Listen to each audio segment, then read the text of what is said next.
Diskaya, parang sila ang pinaka-guilty. Lumilitaw na sila ang mastermind eh. Tapos ang dating, gagawin natin silang state witness. Ganun ang paraan nila kasi. Project Husen eh. Para palabuin ito eh. Ala akong sinabi na hindi magbabayad ang may kasalanan. Ang pinag-uusapan lang, gagamitin ko muna kayo para sa ganun, matukoy natin ang pinakamalaking isda. Baka pwedeng magpakitang magpaunang bayad man lamang sila. Nandun na ako eh, pero wala nga sa requirement ng batas eh. Ngayon, pag ipagpalagay na natin ganun ang ginagawa mo, baka mangurap ka pa eh. Kasi wala nga sa batas eh. Hinahanapan nyo sila ng requirement na wala naman sa batas. So, ibig sabihin yan, hindi kayo tapat. Ayun. Hindi kayo tapat, hindi nyo gusto talaga na mahuli yung, yung pinaka-mastermind. Ayaw na ni Bryce Hernandez na mag-apply ng state witness. Matras na rin ba? Matras na. Nauna yung mga Diskaya, ayaw na rin. Diskaya, parang ayaw na nila kasi nag-invoke na sila ng kanilang karapatan. Pero ang sabi dito ni Ombudsman Remulla ay mananatili daw na ay cooperative witness pero hindi na bilang state witness. Anong difference nun, Sen, pagka cooperative o state witness? O di tawagin niyo yung ombudsman. Hindi naman ako nagsabi rin, ba't ako tinatanong? Yun ang no? Parang ang itanong mo dyan, bakit naging ganun ang kapasyahan? Bakit nag-atrasan? Ayun nga ho. Naalala mo yung Diskaya, sila'y sumagot lang naman at sila'y nag-respond lang naman doon sa call ko noon nung ako ay chairman. Opo. Gusto ba niyong makatulong sa Estado na ma-prosecute natin ito? Gusto niyo ba na mapanagot natin yung mastermind? Kumbaga sa isda, yung pinakamalaking isda ang ating mahuli. Mahirap po kasi ito sapagkat alam niyo, may sakripisyo dito. Maring natatakot kayo. Masasapanganib ang buhay ninyo. Marami kayong magiging kalaban dito. Pero makipagsapalaran kayo kung pinag-uusapan ay malalagay din kayo sa alanganin. Kasi kung ninanais nyo na wag na kayong masama sa criminal prosecution, meron pong binibigay na remedyo ang batas. Pumayag kayo na maproseso kayo, kung qualified kayo, maging state witness kayo.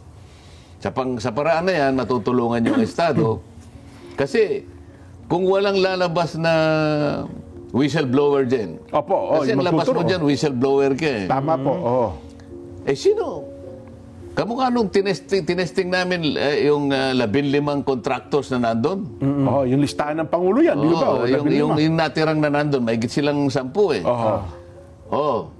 Totoo ba kanya na humihingi ng ganito na 25%? Tinanong lang, hindi po. Lahat sila hindi po eh. Samantalang alam naman nilang open secret na yun eh. Lahat naman ng... Totoo po, 25 hanggang 30%. Pero lahat sila sinabi, hindi po totoo. So inakala nila yun ang parang para makover up nila yung katotohanan, di ba? So in this kaya, nagsabi, sige po kanya, nagpasya na po kami. Tingnan ko kung talagang totoo. Kailangan makareceive ako ng sulat mula sa inyo na talagang gagawin niya. Maingat tayo eh. Sumulat sila. O sige kako, gawin ninyo yung dapat ninyong gawin. Ilahad ninyo yung gusto ninyong ilahad. Nasa sa inyo yan. Ganun na nangyari. Ngayon, nakakala nila ngayon. Hanggang ngayon, sinasabi ng iba na pinoproteksyonan ko daw. Ayun na nga po. Ilang ulit yun na sinagot yan. Para bagang nag-aabogado na kayo. Ang pinoproteksyonan ko dito, Jen, Nelson, ay yung kapakanan ng Estado. Alalahanin po ninyo, ang kinulimbat po ng mga ito ay pera po ng bayan. Lahat po ng buwis ninyo na talagang ibinuwis nyo, pati buhay po ninyo, ibinuwis ninyo para lang makapagbayad kayo ng buwis. Tingnan po ninyo yung kinasadlakan nito. Walang kapararakang talagang mahirap na yan. Isang araw sinabi natin mga halang ang kaluluwa ng mga taong ito. Para lang matulungan natin ang Estado na mabawi lahat ang kinamkam na yan at hindi po nila pera yan.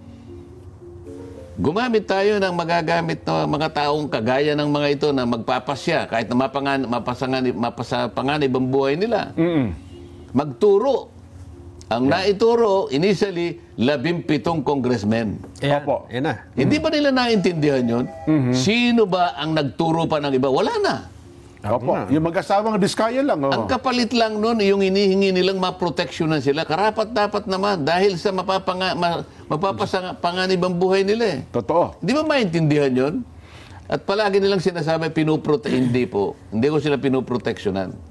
Nasabi lang nila kasi, nang dahil na nakipagtalo ako na bago sila maproseso, ay kailangan muna nilang isole ang kanilang Yun ikinulimbat. na nga po, oo. Magtatalo na tayo talaga dyan. Ayaw nyo talagang ilagay sila sa State Witness Protection Program. Hinahanapan sila nung requirements Hinahanapan nyo daw. sila ng requirement na wala naman sa batas. So, ibig sabihin yan, hindi kayo tapat.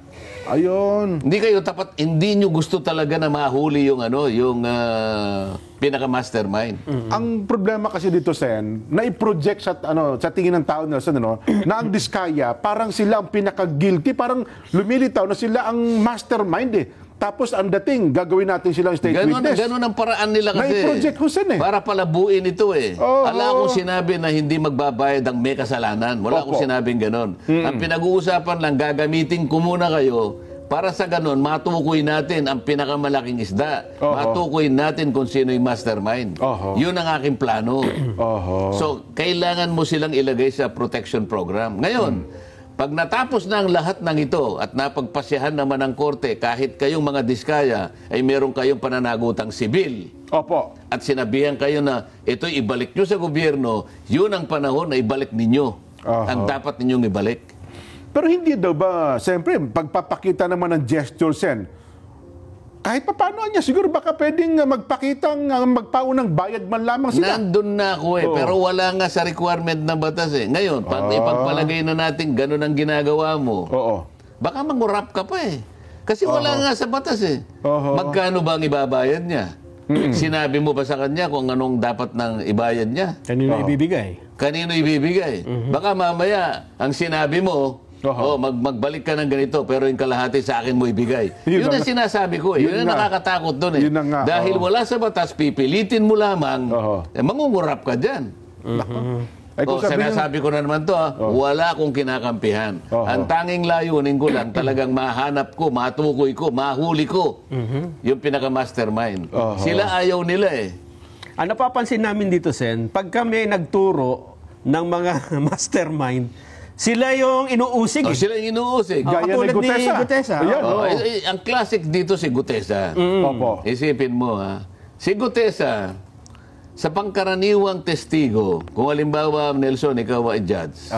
Ikaw naman, Nelson, ikaw naman, Jen, ay prosecutor. Yan, Dahil pareho kayong abogado.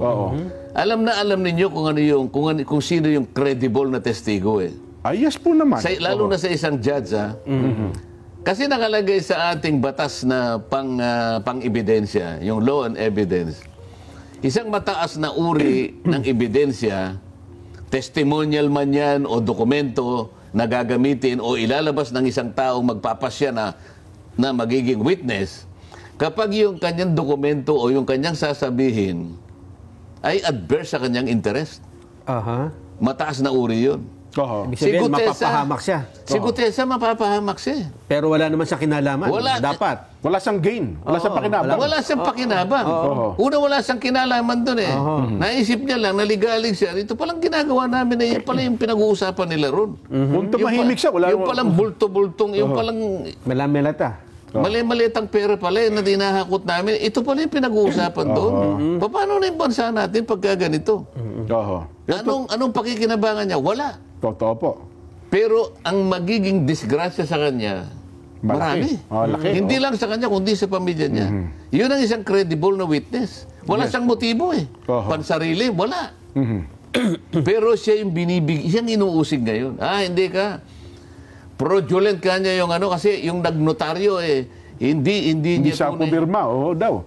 Hinahanapan ho ng butas, isa ngayon ang inuusig. Diyan mahalata mo na yan. Kahit saan po kayo pumunta na mataong lugar, lalong-lalo na po sa mga syudad na pinapaligiran ng mga city hall, nandyan po nakapaligid ang mga notaryo publiko. Naging cottage industry na po yan. Magpanotaryo ka dyan, nagpapaligsahan pa sila eh. Meron pa silang tagatawag. Notaryo. May nakalagay pang paske. Totoo po yan. Notary Public 24/7. Walang tulugan to. pupunta ka roon. Saka gusto mong makapag-notaryo ka. Oho. Oh, kung meron siyang maliit na bintana roon, lahat ng Iaabot lang. papeles mo, iaabot mo sa kanya. Pagkatapos niyang pag-i-stampan lahat, pipirma niya ganyan, sisingilan ka ng kaukulang bayad. At saka niya iaabot sa'yo. Ayun. Ikaw ba na nagpanotaryo? Tatanungin mo ba sa kanya? No. Gusto ko pong makita kung kayo po talagang pumirma nito. Nasaan po ba si attorney? Oho. Gusto ko po, attorney, kung kayo po, yung pumirma po kayo uli para malaman kung pirmahon nyo talaga ito. Meron bang gumagawa ng ganyan? Mukhang wala Pagkatapos na, sir. ito ang gagawin Oho. ng mga kasama ko sa Blue Ribbon Committee, Nako. Saglit. lalong-lalo na yung Opo. pumalit sa akin. Saglit lang, sir. Bago kayo mag-alab ng kalooban sa bagay na yan, ano ha? Meron lang kong kasing paalala ang DOH eh. Nagpapaala-ala po ang Department of Health sa publiko na laging unahin ang kaligtasan sa kalsada. Malaking porsyento po ng aksidente,